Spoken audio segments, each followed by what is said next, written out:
I have a dream. You know, I always think of Martin Luther King and that famous speech he said, you know what I mean, that he had a dream that his people will not be recognized by the color of their skin, but in the content of their character.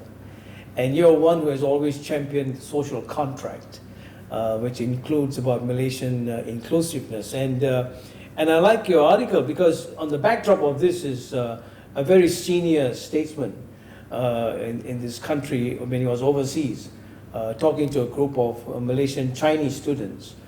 He made the comment that you know only a non-Malaysian, a non-Malay can become a prime minister, but added that it is just it's not a statement of reality, and took a lot of hack on that.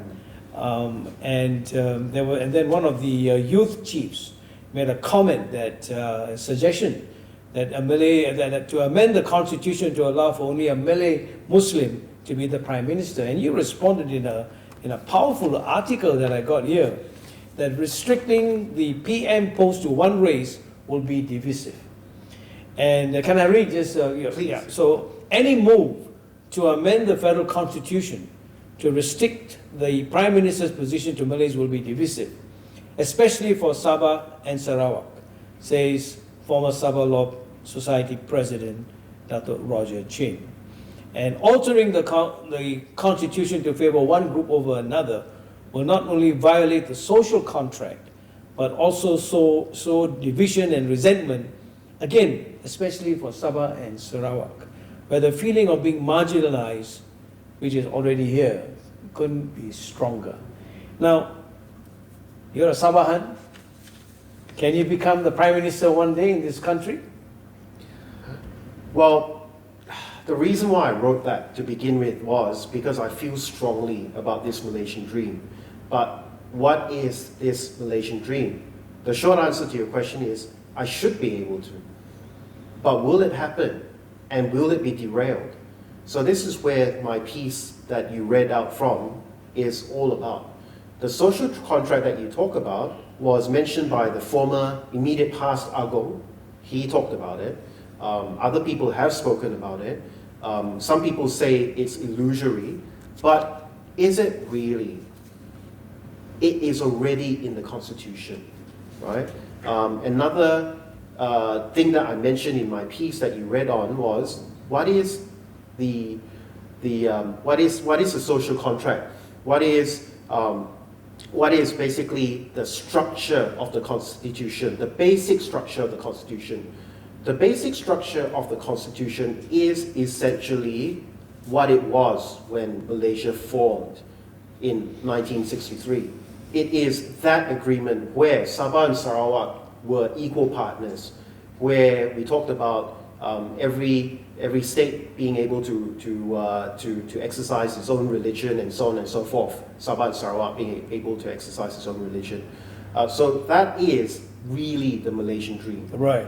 That is the social contract, and that is the basic structure. Meaning, anything that goes to amend this basic structure, including calls to amend the Constitution to only allow a particular race to be to become the Prime Minister, would mean that it has gone beyond the basic structure, and it should not be allowed. Because we must remember that was the marriage contract. That was a marriage contract between three different bodies to form Malaysia, and that was and is the basic structure. So what that actually means is that you can try to change it as much as you like, but it cannot go beyond what was the initial agreement. And the initial agreement talked about, doesn't limit anyone from becoming the Prime Minister, doesn't limit a particular religion, doesn't limit a particular race. And when we get calls from people who are asking for this to happen, that only makes Sabah and Sarawak very angry, because a Sabahan, or a Sarawakian for that matter, should obviously be able to become the Prime Minister. So when they say should only be allowed to be amend the Constitution to be a Malay Prime Minister, where does that leave Sabah and Sarawak?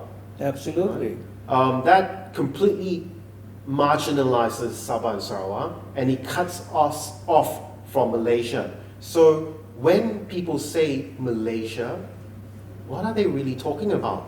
Are they talking about Peninsular Malaysia? What happened to Sabah and Sarawak? So we must be very, very careful when we talk about these things in the public. Absolutely. And we should stop having these thoughts, even personally, privately, because as long as you have these thoughts, Malaysia and the Malaysian Dream, the real Malaysian Dream, I call it, which is the basic structure, the federal constitution, as it was in 1963, it cannot be realized. So I hope, my dream is that what we agreed upon, including the special grant, including letting Sabah and Sarawak having its choice on religion and all the other 20 points and the 16 points that were agreed upon by Sabah and Sarawak respectively, can come and be made to happen, become reality fully, so that the real Malaysian Dream, and that to me is a real Malaysian Dream. I do have faith that things are moving in the right direction, and I do believe that we can get there, but we need everyone to remember and understand what the real Malaysian Dream is. Powerful, because there's such a disconnect today between Sabah, Sarawak and West Malaysia, or the Malayan Peninsula.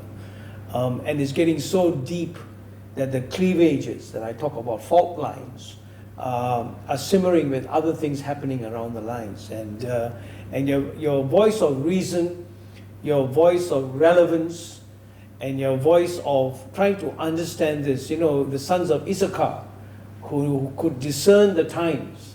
I think this is valid and this is timely.